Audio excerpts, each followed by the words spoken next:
Top singer എന്ന reality ഷോയിലെ judging പാനലിലേക്ക് ഗായകൻ MG ശ്രീകുമാറിനെ തിരിച്ചെത്തിക്കണമെന്ന് ഇപ്പോഴും സോഷ്യൽ മീഡിയയിലെ ഒരു കൂട്ടം ആരാധകർ നിരന്തരമായി ആവശ്യപ്പെടുന്നുണ്ട്. എന്നാൽ നിരവധി ചർച്ചകൾക്കും കൂടിയാലോചനകൾക്കും ശേഷമാണ് ചാനലിൻ്റെ ഭാഗത്തു നിന്നും ഇത്തരമൊരു തീരുമാനം ഉണ്ടായിരിക്കുന്നത്. പരിപാടിയുടെ റേറ്റിംഗ് ഉയർത്തുന്ന തരത്തിലുള്ള ജഡ്ജായിരുന്നിട്ടും പുതുമുഖങ്ങളെ പരീക്ഷിക്കുന്നതിനെയും പുതിയ ആളുകൾക്ക് അവസരം കൊടുക്കുന്നതിൻ്റെയും എല്ലാം ഭാഗമായിട്ടാണ് ഗായകനായ MG ശ്രീകുമാറിനെ മാറ്റിയിരിക്കുന്നത്. എങ്കിലും സോഷ്യൽ മീഡിയയിലെ ചർച്ചകളെല്ലാം പോകുന്നത് മറ്റൊരു തലത്തിലേക്കാണ്. MG ശ്രീകുമാർ ഷോയിലെത്തുന്ന കുട്ടികളോട് വളരെ വ്യത്യസ്തമായ തരത്തിലാണ് പെരുമാറിയതെന്നും എല്ലാവരെയും ഒരുപോലെ കാണാതെ പാർഷ്യാലിറ്റി കാണിച്ചതാണ് വിനയായത് എന്നൊക്കെയാണ് ഇപ്പോൾ പരക്കുന്നത്. അതുമാത്രമല്ല, സീസൺ 5ൻ്റെ വിജയികളെ പ്രഖ്യാപിച്ചതുപോലും അത്തരമൊരു പാർഷ്യാലിറ്റിയുടെ പുറത്താണെന്ന് പറയുന്നവരുമുണ്ട്.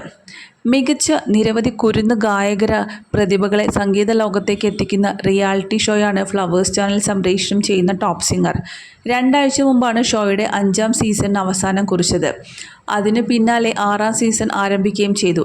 ശ്രീകുമാറും മധു ബാലകൃഷ്ണനും റിമി ടോമിയും ബിന്നിയും എല്ലാം ജഡ്ജിമാരായി എത്തിയ ഷോയുടെ പ്രധാന ശ്രദ്ധാകേന്ദ്രവും ഇവർ തന്നെയായിരുന്നു. എന്നാൽ ഷോയുടെ 5ാം സീസണിന് അവസാനം കുറിച്ച സമയത്ത് ഷോയുടെ ജഡ്ജിംഗ് പാനലിൽ നിന്നും ഗായകനായ MG ശ്രീകുമാറിനെ ഒഴിവാക്കുകയായിരുന്നു. ചാനൽ അധികൃതർ ഇത് പ്രേക്ഷകരെ ഞെട്ടിച്ചു എന്ന് മാത്രമല്ല, ആയിരക്കണക്കിന് പേരാണ് ഗായകനായ ശ്രീകുമാറിനെ തിരികെ കൊണ്ടുവരണമെന്ന് ചാനലിനോട് അഭ്യർത്ഥിക്കുകയും ചെയ്യുന്നത്. തുടർന്ന് ഇത് തിരക്കിയെത്തിയ മാധ്യമങ്ങളോട് ഹൃദയം വിങ്ങുന്ന വേദനയിലാണ് MG ശ്രീകുമാർ പ്രതികരിച്ചത്.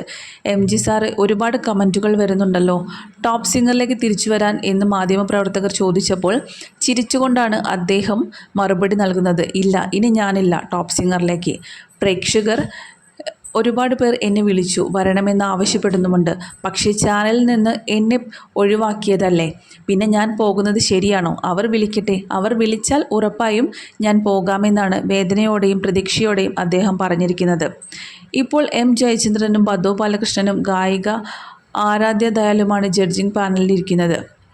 എങ്കിലും MG സാറിനെ തിരിച്ചു കൊണ്ടുവരൂ എന്നാണ് പലരും വീഡിയോയ്ക്ക് താഴെ അഭ്യർത്ഥിക്കുന്നത്. ടോപ്പ് സിംഗർ 5ൻ്റെ ഫിനാലെ എപ്പിസോഡിലാണ് ഗായകൻ MG ശ്രീകുമാറിനെ പ്രേക്ഷകർ അവസാനമായി കണ്ടത്. അന്ന് വിജയിയായ മുംബൈ സ്വദേശി ശിവശങ്കർ കൃഷ്ണയ്ക്ക് വിന്നർ ബാൻഡ് അണിയിച്ചതെല്ലാം MG ശ്രീകുമാർ ആയിരുന്നു. തൃശ്ശൂർ സ്വദേശി സേബാമോൻ 2ാം സ്ഥാനവും കോഴിക്കോട് സ്വദേശി ആർജിതയും കൊല്ലം സ്വദേശി ദേവതീർത്തുമൊക്കെയാണ് തൊട്ടുപിന്നിലുള്ള സ്ഥാനങ്ങളിലേക്ക് എത്തിയത്. നടൻ ദിലീപായിരുന്നു ഇവർക്കുള്ള സമ്മാനദാനം നിർവഹിച്ചത്. അതേസമയം ഷോയിലെ MG ശ്രീകുമാറിൻ്റെ പ്രശസ്തമായ ഡയലോഗായിരുന്നു അടിമോനെ പൂക്കുറ്റി എന്നത്. അതേറെ വൈറലാവുകയും ആ 2 വാക്കുകൾക്കിടയിലെ സന്തോഷവും ആവേശവും ഒക്കെ പ്രേക്ഷകരെയും സന്തോഷത്തിൽ ആഴ്ത്തിയിരുന്നു. മാത്രമല്ല, മത്സരാർത്ഥികളായ കുട്ടികളോടുള്ള അദ്ദേഹത്തിൻ്റെ സ്നേഹവും വാത്സല്യവും ശ്രദ്ധ നേടുന്നതുമായിരുന്നു.